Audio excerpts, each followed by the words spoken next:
काँग्रेसमध्ये आजपासून नवा अध्याय. सुनेत्रा पवार पक्षाच्या नव्या राष्ट्रीय अध्यक्ष. वरळी डोममधील पक्षाच्या कार्यकारिणीच्या बैठकीत निर्णय. संघटना वाढीसाठी निष्ठेनं काम करणार सुनेत्रा पवारांचं विधान.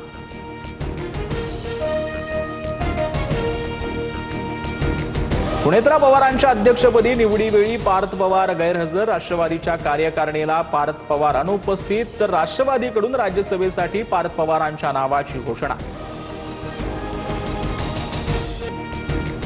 सुनेत्रा पवारांची पीसी सुरू होण्याआधीच नेत्यांची कुजबूज व्हायरल. दादांजवळ जाण्याची कधीही संधी दिली नाही, आता वहिनींजवळ तरी जाऊ द्या. नाव न घेता सरोज आहिरेंचं प्रफुल्ल पटेल आणि सुनील तटकरेंकडे बोट. अजित पवारांचा अपघात आहे की घातपात? गुन्हेगारी स्वरूपाचा निष्काळजीपणा आहे का? गुन्हेगारी कृत्य घडलंय का? हे तपासाचे उद्देश. सीआयडी अधिकाऱ्यांची माहिती.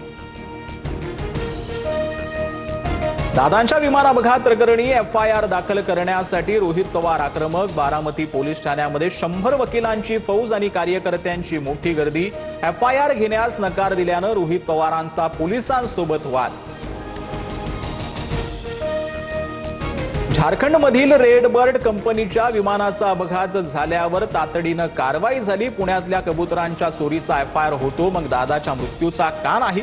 रोहित पवारांचा सवाल. हिंदी सक्तीचा निर्णय उद्धव ठाकरेंनीच घेतला. सगळं तुम्ही करायचं आणि आम्हाला ठोकायचं. विधानसभेत थेट पुरावेच दाखवत मुख्यमंत्री फडणवीसांचा ठाकरेंवर पलटवार. टिपू सुलतानचे 75,000 हिंदूंची कत्तल केली, पण आपल्याला वर्षानुवर्ष खोटा इतिहास शिकवला गेला. शिवरायांइतका टिपू मोठा, यावर आमचा आक्षेप. आक्रमणकार्यांना हिरो मानणाऱ्यांना सोडणार नाही, मुख्यमंत्री फडणवीसांनी ठणकावलं. महाविकास आघाडीच्या नेत्यांकडून मुख्यमंत्री देवेंद्र फडणवीसांची भेट. निधीसह विधिमंडळात समान संधी मिळावी, मग या नेत्यांची मुख्यमंत्र्यांकडे मागणी. जिल्हा परिषद आणि पंचायत समितीमध्येही स्वीकृत सदस्य असणार. झेडपी सदस्य संख्येच्या 10% तर पंचायत समितीमध्ये 20% सदस्य निवडता येणार. राज्य मंत्रिमंडळाच्या बैठकीत शिक्कामोर्तब झाल्याची सूत्रांची माहिती. अनिल अंबानींच्या अडचणीत आणखीन वाढ. ईडी नंतर सीबीआयकडून घर आणि कार्यालयावर छापा. 2000 कोटींच्या फसवणुकीचा आरोप. सीबीआयकडून गुन्हाही दाखल.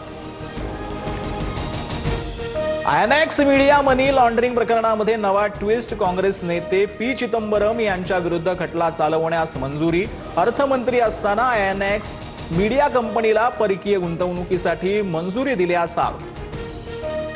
ठाकरेंच्या शिवसेनेचे खासदार संजय देशमुख यांच्या वाहनाला टिपरची धडक. यवतमाळच्या दिग्रस तालुक्यातील साखरामध्ये अपघात. संजय देशमुखांना कोणतीही इजा नाही. सोलापूरच्या बार्शीतील कुसळम गावामध्ये जुन्या वादातून गोळीबार. निशाणा चुकल्यानं तरुण थोडक्यात बचावला. गोळीबार करणाऱ्या 3 अनोळखीच्या पोलिसांकडून शोध सुरू. मनसेकडून मराठी भाषा गौरव दिनानिमित्त अभिजात पुस्तक प्रदर्शन. सर्व मराठी वृत्तपत्र आणि वृत्तवाहिन्यांच्या संपादकांच्या हस्ते उद्घाटन. छत्रपती शिवाजी महाराज पार्कवर पुस्तक प्रदर्शन. राज ठाकरेंची प्रमुख उपस्थिती. इस्रायलमध्ये आता भारतीय यूपीआय लागू होणार. पंतप्रधान मोदी आणि नेत्यानाहू यांच्या बैठकीत करार. लवकरच मुक्त व्यापार करारावर स्वाक्षरी करणार. पंतप्रधान मोदींची माहिती. 1 मार्चपासून सिम कार्ड शिवाय व्हॉट्सअप चालणार नाही. केंद्र सरकारकडून मुदतवाढ देण्यास नकार. वेब आवृत्ती दर 6 तासांनी लॉग आउट होणार. रश्मिका मंदाना विजय देवरकोंडा अखेर विवाह बंधनात. राजस्थानमध्ये पारंपरिक पद्धतीनं शाही विवाह सोहळा संपन्न. रश्मिका आणि विजयकडून लग्नाचे फोटो शेअर. टीम इंडियाचा झिम्बाब्वेवर 72 धावांनी तडफदार विजय. हार्दिक पांड्या विजयाचा शिल्पकार. बेनेटची 97 धावांची झंझावाती खेळी व्यर्थ.